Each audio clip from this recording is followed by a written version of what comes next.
आजकल जात जातिवाद इसके ऊपर बहुत ज़्यादा बात चल रही है। जिन लोगों ने जाति बनाई, जो लोग जाति को लेकर के चल रहे हैं, मान रहे हैं, उन्हीं लोगों की तरफ से ज़्यादा अक्सर बोला जाता है, अधिकतर बोला जाता है कि लोग जातिवाद कर रहे हैं।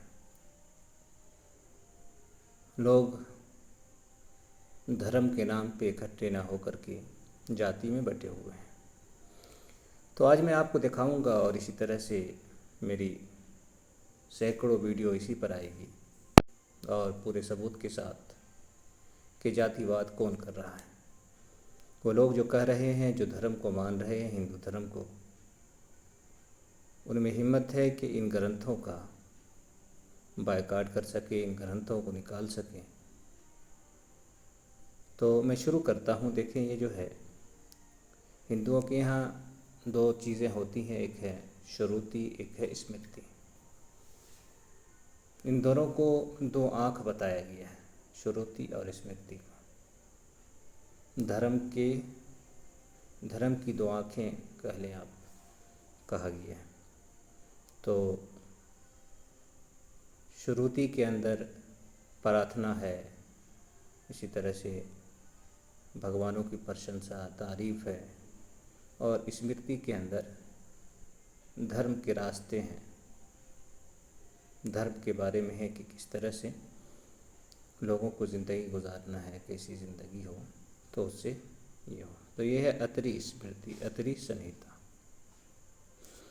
यहाँ देखें, शुरू में क्या है कि अग्निहोत्री वेद के ज्ञाताओं में उत्तम और संपूर्ण शास्त्रों की विधि की ज्ञाता और ऋषियों द्वारा नमस्कृत बैठे हुए अत्रि जी को वो समस्त ऋषि नमस्कार करके ये वचन बोले कि हे भगवान, संपूर्ण लोकों के हित के लिए हमें आप उपदेश दें। संपूर्ण, यहाँ देखें, लोकों के लिए।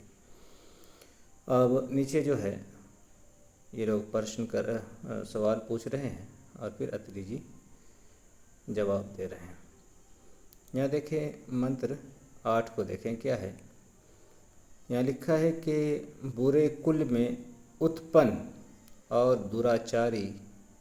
बुरे कुल में उत्पन्न, ये कौन है? बुरा कुल कौन है? बुरी कुल किसको कहते हैं? तो आप सर्च करके देख लें। इनके यहाँ आज भी पूछा जाता है किस कुल से हों, तो यहाँ इनके यहाँ बुरे कुल भी होते हैं, यानी वो सिलसिला भी एक बुरा सिलसिला होता है, गंदा सिलसिला, नापाक सिलसिला जिसको आप कह लें। तो कह रहे हैं कि बुरे कुल में उत्पन्न और दुराचारी, मूर्ख, आगे है शूद्र। देखिए, सब पर निशान लगा हुआ है, और ऊपर भी अगर आप संस्कृत को देखें तो इसी तरह से शूद्रे, शठे, दिव्जे, तो इस तरह से। और दुष्ट दिव्ज को ब्राह्मण इस शास्त्र का ज्ञान प्रदान न करे। तो वो ब्राह्मण जो दुष्ट है, या ऊंची जाति के वो लोग जो दुष्ट है, बुरे हैं, उनको भी इस ग्रंथ को ना पढ़ाया जाए, और शूद्र जो भी है उसे इस ग्रंथ को न पढ़ाया जाए, इस ग्रंथ के बारे में न बताया जाए। तो आप देख लें इसके अंदर, इस मंत्र के अंदर कि जातिवाद कहाँ से आ रही है, जातिवाद कौन कर रहा है।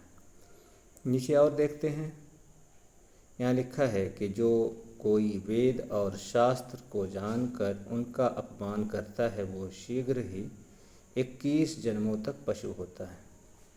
जो कोई वेद और शास्त्र, यहाँ देखिए, वेद को भी और शास्त्र को भी, दोनों को एक साथ जिक्र किया है, और उसके बाद कहा है कि जो कोई इन दोनों का, शास्त्रों का भी और वेदों का भी अपमान करेगा, वो फौरन, शीघ्र कहते हैं, फौरन ही 21 जन्मों तक पशु होता है। जितने पशु हैं वो सब आप समझ लें। आगे देखें, यहाँ से ब्राह्मण के कर्म ये हैं। अब देखें, यहाँ सबको बांट रहा है, कौन बांट रहा है आप देख सकते हैं। ब्राह्मण के कर्म ये हैं: यज्ञ करना, दान, पढ़ाना और तप करना।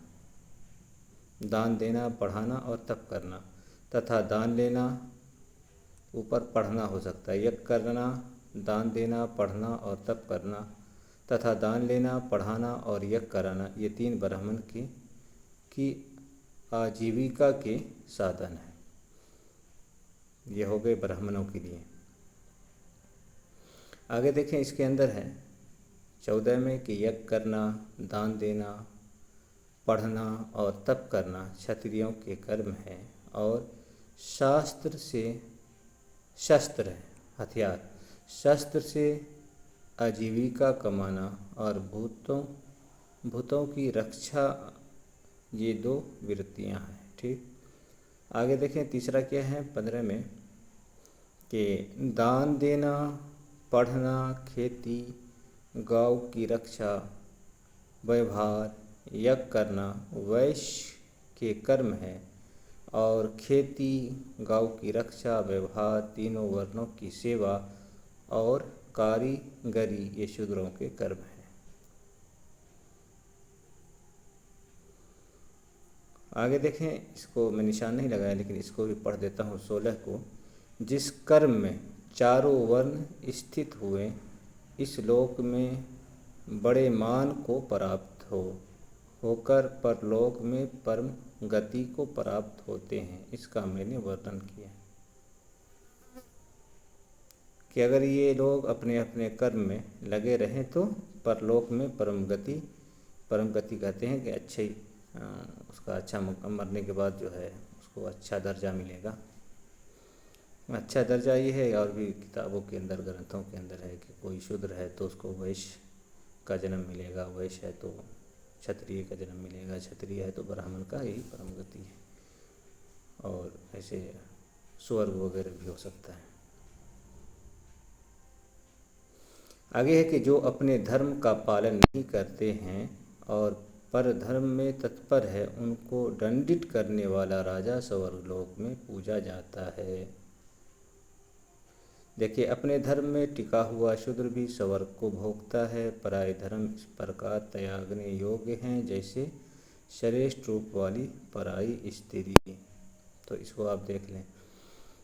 तो ये सारी बातें आपके सामने आई हैं। तो यहाँ जो है धर्म बताया गया है, दान देना, पढ़ना, खेती, गौ की रक्षा, व्यवहार, यज्ञ करना वैश्य के कर्म है और खेती, गौ की रक्षा, व्यवहार, तीनों वर्णों की सेवा और कारीगरी ये शूद्रों के कर्म है।